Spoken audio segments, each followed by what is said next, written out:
Selamat datang di mata kuliah Satuan Operasi Industri Pangan. Kali ini kita akan membahas tentang emulsifikasi. Definisi emulsifikasi adalah proses pembentukan emulsi dari bahan-bahan yang saling tidak larut karena perbedaan polaritas.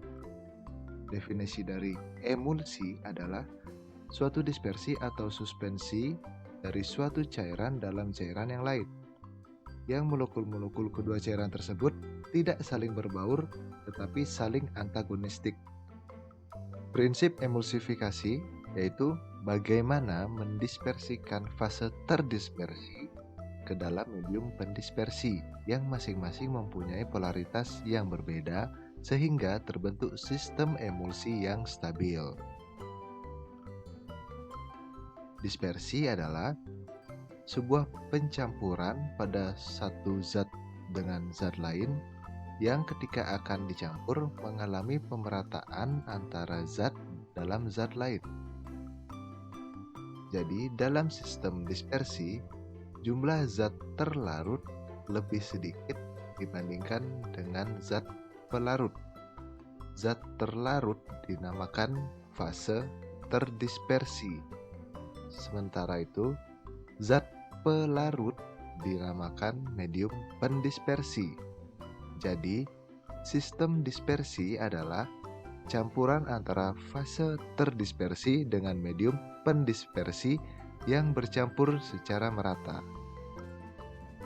Tujuan pembuatan emulsi yaitu menutupi rasa yang tidak enak, memudahkan proses pencernaan, dan memudahkan dalam penggunaan. Memudahkan dalam penggunaan ini contohnya, mentega merupakan emulsi yang bersumber dari susu sapi. Untuk mempermudah penggunaan lemak hewani dari susu sapi, maka dibuatlah mentega.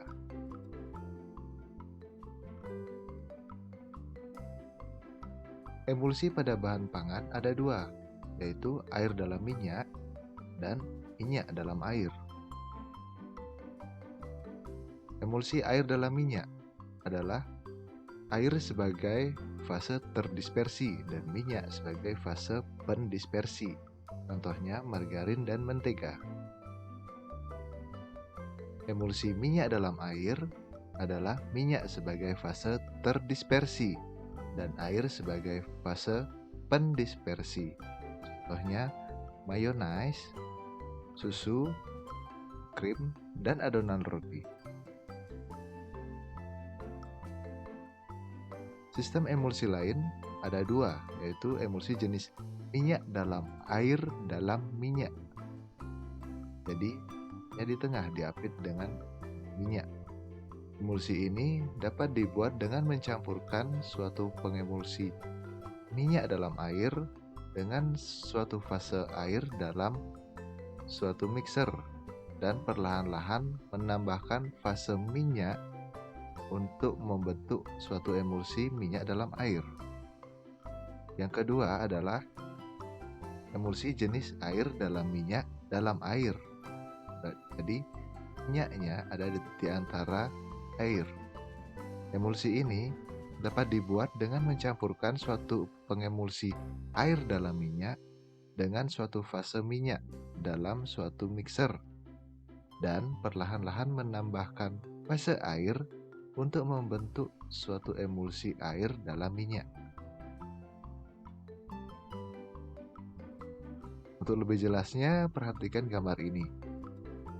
Yang A adalah emulsi minyak dalam air, yang mana yang bagian lingkaran ini adalah minyak yang berada dalam air yang putih ini. Yang B adalah air dalam minyak, yang mana yang lingkaran ini adalah air berada di dalam minyak, yang biru ini adalah minyak. Kemudian yang C, yang mana minyak bagian yang biru ini diapit oleh air. Di dalam minyak terdapat air, tetapi di luar dari minyak itu terdapat air juga.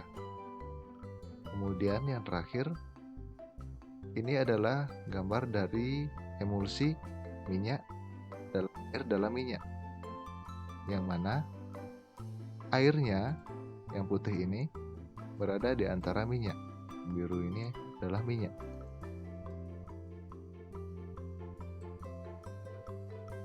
Stabilitas sistem emulsi dipengaruhi oleh tegangan antar permukaan kedua fase, ukuran fase terdispersi, viskositas fase pendispersi, dan perbedaan densitas antara kedua fase. Pembuatan emulsi. Dalam pembuatan emulsi, harus memperhatikan beberapa hal. Yang pertama adalah penambahan emulsifier. Emulsifier ini merupakan surface active agent yang mempunyai dua gugus, yaitu gugus hidrofilik dan gugus lipofilik. Gugus hidrofilik bersifat polar dan mudah bersenyawa dengan air, sedangkan gugus lipofilik bersifat non-polar dan mudah bersenyawa dengan minyak. Kemudian berikutnya pengecilan ukuran partikel fase terdispersi. Semakin kecil partikel fase terdispersi, maka konfigurasi partikel fase terdispersi dalam medium pendispersi akan semakin teratur. Pengecilan ukuran ini dapat dilakukan dengan penekanan fase terdispersi dengan pompa dengan kekuatan 70 atm, 70 atmosfer ya. Kemudian penambahan stabilizer. Tujuannya adalah untuk meningkatkan viskositas atau kekentalan dari medium pendispersi. Dengan peningkatan kekentalan, gerakan dari droplet fase terdispersi menjadi lambat sehingga mencegahnya untuk bergabung satu sama lain. Dan yang terakhir, penambahan suatu komponen tertentu. Di sini semakin dekat kerapatan antara fase terdispersi dengan medium pendispersi, maka kestabilan sistem di antara keduanya semakin baik. Dapat menggunakan sukrosa asetat isobutirat dan resin ester.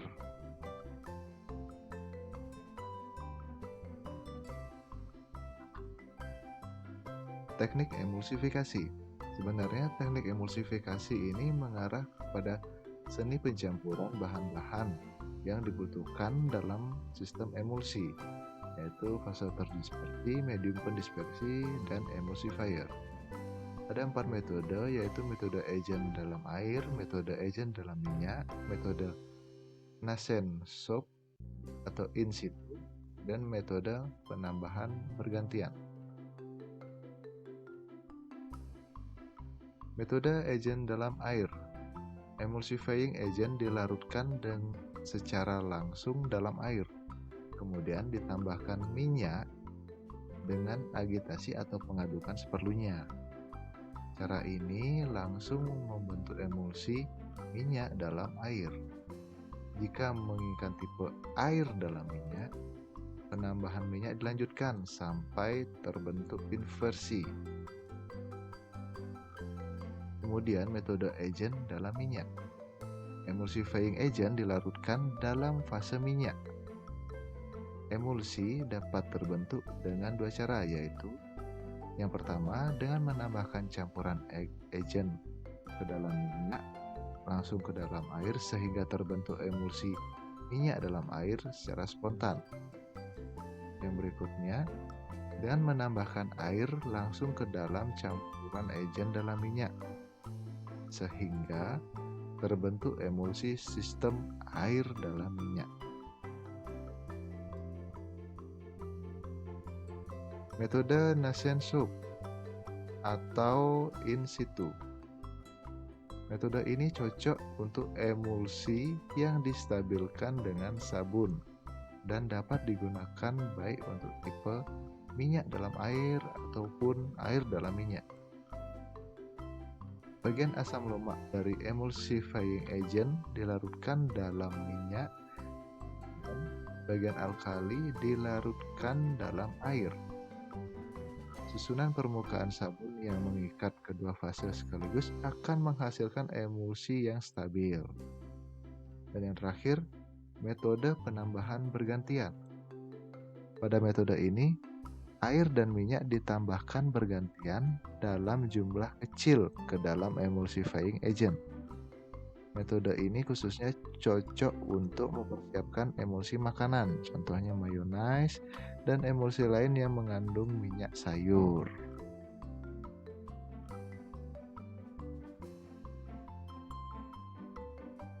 Alat proses emulsifikasi. Yang pertama adalah blender. Blender dilengkapi dengan pengadukan pisau. Melalui pengadukan dengan kecepatan tinggi akan memberikan energi kinetik yang dapat menggerakkan cairan dalam wadah sehingga dapat mendispersikan fase dispersi ke dalam medium dispersinya. Selain itu, blender juga dapat menghomogenkan campuran dan memperkecil ukuran partikel. Dengan adanya pengadukan, mengakibatkan terjadinya tumbukan antar partikel dispers. Berikutnya, homogenizer. Alat ini paling efektif dalam memperkecil ukuran fase dispers, kemudian meningkatkan luas permukaan fase minyak dan akhirnya meningkatkan viskositas emulsi sehingga mengurangi kemungkinan terjadinya creaming. Homogenizer bekerja dengan cara menekan cairan di mana cairan tersebut dipaksa melalui suatu celah yang sangat sempit, lalu dibenturkan ke suatu dinding yang ada di dalam celah tersebut. Homogenizer umumnya terdiri dari pompa yang menaikkan tekanan dispersi pada kisaran 500 sampai 5000 PSI. Cara kerja homogenizer ini cukup efektif sehingga bisa didapatkan diameter partikel rata-rata kurang dari 1 mikron. Namun demikian, homogenizer ini dapat menaikkan temperatur emulsi sehingga dibutuhkan pendinginan. Selanjutnya adalah mixer. Mixer memiliki sifat menghomogenkan sekaligus memperkecil ukuran partikel. Jika proses pengadukan tidak berjalan dengan baik atau masih banyak bahan yang menempel atau tersisa pada dinding mixer, maka itu artinya hasil pencampuran tidak homogen.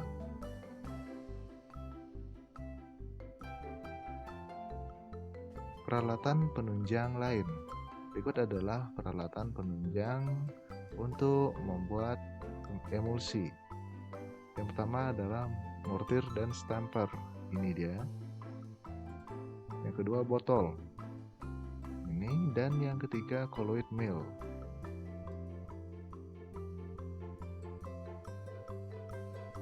Ya, demikian materi hari ini dan terima kasih.